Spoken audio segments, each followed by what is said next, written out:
السلام عليكم، شلونكم؟ شخباركم؟ إن شاء الله الكل بخير وصحة وعافية. شلونكم حبايبي؟ شلون صحتكم؟ إن شاء الله كلكم زينين. اليوم رجعت لكم فلوق مختلف. اليوم تسوق من بغداد جديدة. رحت لبغداد جديدة سوقت كم شغلة. خذت غراض الميكائيل. وهنا طبعا بغداد جديدة أول ما ندخلها لازم نروح قبل على أبو العصير مال التمر الهند، يعطينا طاقة حتى نقدر ناخذ راحتنا بالسوق ونتسوق على راحتنا ونفطر. وانتو باعوا المشتريات وياي وباعوا الغراض. صورت لكم هاي الأشياء الحلوة، المباخر الحلوة. وهم دا أحكي لكم قصة بنية طبعا رسلت لي قصتها وحبت مساعدة من البنات، فأريدكم ما تقصرون وياها وتنطونها النصيحة. البنية تقول أنا عمري 20 سنة متزوجة وعندي بنوتة وحدة. تقول أنا صار لي سنة متزوجة بس بنات أنا زوجي كلش ما عنده شخصية، يعني بيد أمه وأخته، وحتى يتحكمن بي وبحياتنا. يقول هو ما يحكي وياهن ولا يقولهن شي، يخاف من عدهن. فتقول شنو يصير ويانا يروح يقول لهن، حتى من يعني نصرف فشي يقول لهن. تقول هن دايما يشكن مني وهو يسمع كلامهن ويحكي علي قدامهن ويصف وياهن. تقول ويصف وياهن. تقول ومن أجي أني أشكي له من عدهن ما يطبيهن وما يقبل أحكي عليهن. تقول بنات هسه هم صارت مشكلة بيني وبين أخته وتعاركت وياه يعني هي تعاركت ويا زوجها. تقول لين انطبيه قدامهن. تقول يروح يحكي علي يم أهلي ويقولهم كذابة وأني ما مصدق بكل شي تحكيه هي.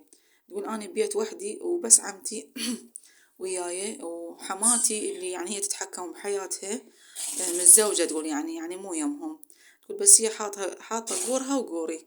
تقول هي معلمته على البخل والعوص وأني كلش تعبت منه. شنو تنصحوني أتصرف؟ أنفصل عنه؟ تقول أني هسه حاليا زعلانة يم أهلي وهو قال لي خلي أهلك يمشون بالإجراءات القانونية.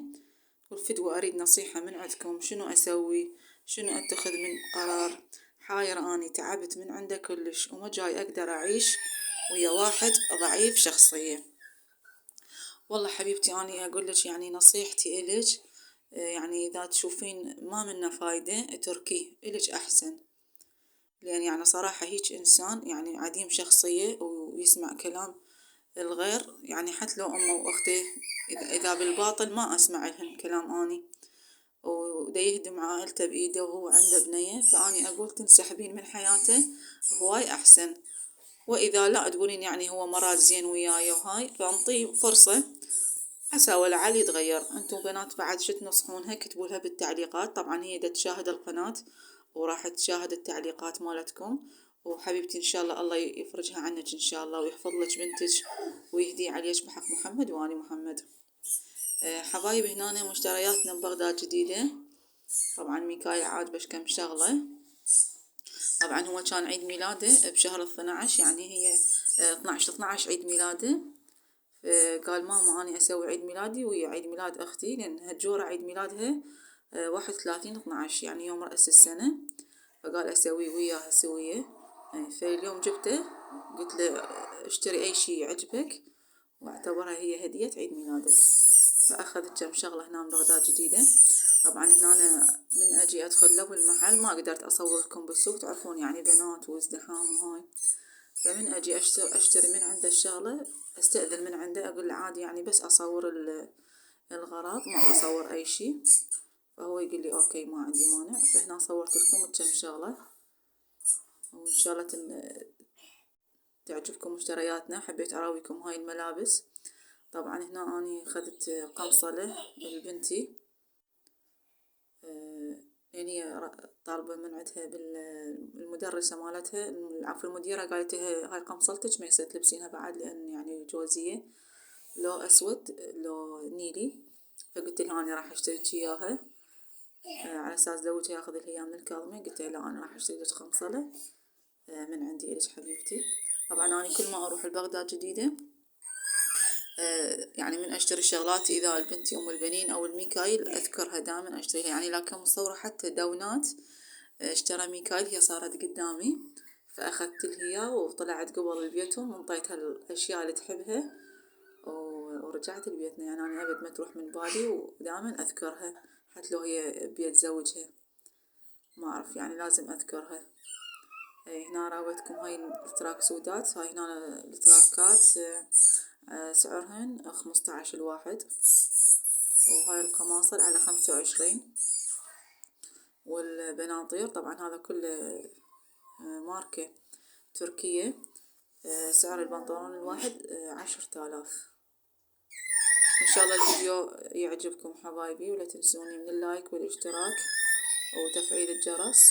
وأرجع وأقول لكم لا تنسون هاي البنية وأريد تنصرونها بنات، والله يسهل عليها إن شاء الله على كل ما تضايق بحق محمد وآل محمد. شوفوا بناتي هنا جيت هنا أكو حاجة بألف، يعني هاي الأشياء الحلويات الجباسة حتى قواط اللحم الكاتشب مايونيز نساتل كل شي هنا تشوفونه على ألف.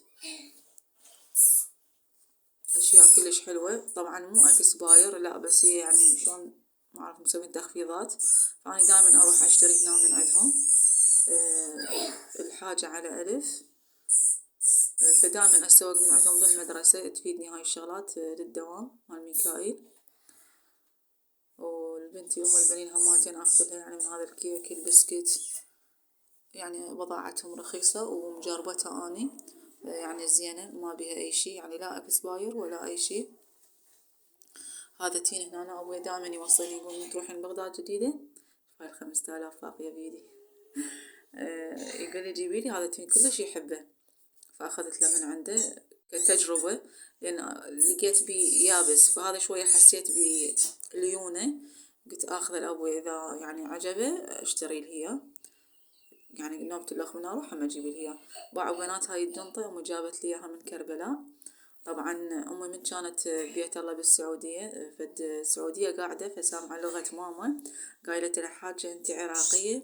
قايلت لها إيه أنا عراقية من العراق. قالت لها أمانة هاي الفلوس منطية فلوس الأمي، من تروحين للإمام الحسين عليه السلام الكربلاء تخلينها بالشباك مالت الإمام الحسين عليه السلام. قالت لها أمي ماشي ما يخالف تدللي. أخذت الفلوس من عندها في الخميس، راحت الكربلاء وودت يعني الفلوس خلتني بشباك الإمام الحسين لأن هي تعتبر أمانة. فجابت لي هاي الجنطة، شوفوا بنات تخبل كأنها بوكس. هاي تنفعنا بالزيارات بالسفرات، وإذا عندكم أطفال هماتين يعني تفيدكم. هسه هنا خالة بيها شغلات يعني مال الزيارة، هي مو جايبت لي إياهن. هاي الجنطة بنات سعرها 2000 دينار. شوفوا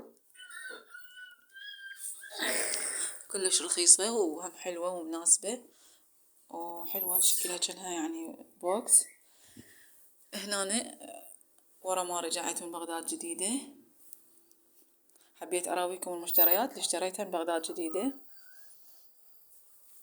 هاي التراك اللي أخذته الميكائيل، طبعا دائما تجي أم البنين قاعدة بصفي جاي تلعب إذا سمعون صوتها. طبعا هذا اللون أبد ما عنده ميكائيل فأخذت هي، وكلش حلو يعني ناعم، وما أعرف شنو نوعية قماشة بس كلش حلو عجبني. ويعني حتى البودي مالته ما عبالك تراك، يعني عادي يقدر يرهمه ويا البنطلون ويلبسه بالطلعة. وهذا التراك سعره 15,000. وخذت له هاي الساعة عاجبته، هاي الساعة سعرها 3000. وهذا العفو تكرمون الحذاء أخذت له إياه رياضي. طبعا ذاك اليوم أنا ببغداد جديدة وأخذت له حذاء تكرمون، بس شنو أنا ودا أمشي ببغداد جديدة وأم البنين بالعربانة، فانكسرت العربانة هناك بالسوق كلش ضجت وكلش انقهرت، لأن أنا استوني ماخذتها ب40,000 مشتريتها، فذبيتها العفو بالزبل واحتارينا بأم البنين، هو يشيلها وأنا أشيلها. فصار بي العفو نطيت فلوس لو بالأحذية وعفت الحذاء وإجيت. ثاني يوم شوفوا هذا الحذاء أبد مو من نصيبه، سبحان الله. ثاني يوم رحت أجيبه، عرفت أم البنين وميكايل هنا بالبيت، رحت العفو جبت الحذاء وأجيت. فالخميس رحت لبيت أخويا، وراوتكم الفلوك من رحنا لمدينة الصدر بيت أخويا.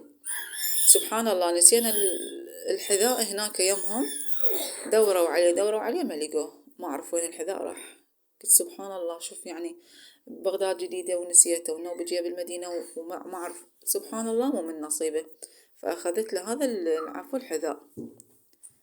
وهاي القمصة اللي قلت لكم خذتها الهجورة، سعرها 15، طبعا قماشة كابوي مطاط كلش حلو. وهاي الحفاظات سعر الكيس الواحد 1000 دينار. وهسه تقولوا لي رخيصة، خاف يعني تتحسس بشرتها من عندها، أبد أنا مجربتها أبد ما بيها تحسس ولا بيها عطر، كل زينة. سعرها 1000 دينار. وهذا التين هم أخذته 1000 دينار. وهاي كرزات طبعا مالحة هم ب1000 دينار. وهذا بسكت هم سعر طبعا أنا أخذته على مود العلبة كلش عجبتني، هم سعره 1000 دينار. وبنات البسكت شكله على شكل سمكة. هاي الشغلات تفيدني للمدرسة. الميكايل أبد ما يتريق الصبح وما يشتهي ياكل، وحتى يقول لي لفة للمدرسة لا تخليلي، فأجيب له هاي الكرزات، البسكت المالح، قواطي، حتى ياخذها وياه المدرسة.